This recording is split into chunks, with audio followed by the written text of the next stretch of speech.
দেখছস ইয়েটা তো মনে নাই। ময়মনসিংহে ১১টি সংসদীয় আসনে ভোট কেন্দ্রগুলোতে যে কোনো ধরনের ঝুঁকি মোকাবিলায় জোর প্রস্তুতি নিচ্ছে আইন শৃঙ্খলা বাহিনী। এর অংশ হিসেবে নির্বাচনকে ঘিরে আতঙ্ক কাটাতে যৌথ বাহিনীর মহড়া অনুষ্ঠিত হয়েছে। সকালে নগরীর সার্কিট হাউস মাঠে অনুষ্ঠিত যৌথ বাহিনীর মহড়া প্রধান সড়ক প্রদক্ষিণ করে। এতে নেতৃত্ব দেন সহকারী রিটার্নিং কর্মকর্তা জান্নাতুল ফিরদৌস হ্যাপি। রিটার্নিং অফিসার মহোদয়ের পরামর্শক্রমে এবং তত্ত্বাবধানে আমরা সহকারী রিটার্নিং অফিসার, এক্সিকিউটিভ ম্যাজিস্ট্রেট, আইন শৃঙ্খলা বাহিনীর সশস্ত্র বাহিনী আছেন, সেনাবাহিনী, পুলিশ বাহিনী, র্যাব, আনসার বাহিনী, বিজিবি সহ আমরা একসাথে যাতে আমাদের আসন্ন নির্বাচন সুষ্ঠুভাবে সম্পন্ন হয় এজন্য কাজ করছি।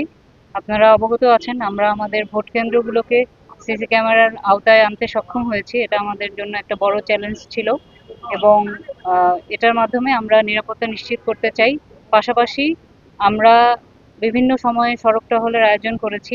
আজকে যেমনটা আপনারা দেখতে পাচ্ছেন, এর আগেও আমরা এরকম টহল কার্যক্রম পরিচালনা করেছি। এর উদ্দেশ্য হচ্ছে যে আমরা জনমনে একটি বার্তা দিতে চাই যে আমরা তাদের পাশে আছি এবং জনমনে স্বস্তি দিতে চাই যে আমরা আইন শৃঙ্খলা বাহিনী সহ আমরা যারা নির্বাচনের দায়িত্বে কর্মরত আছি তারা সবাই চাই একটি সুষ্ঠু নির্বাচন হোক এবং এটি আমাদের ভবিষ্যৎ যে প্রজন্ম আছে তাদের জন্য স্মরণীয় হয়ে থাকে।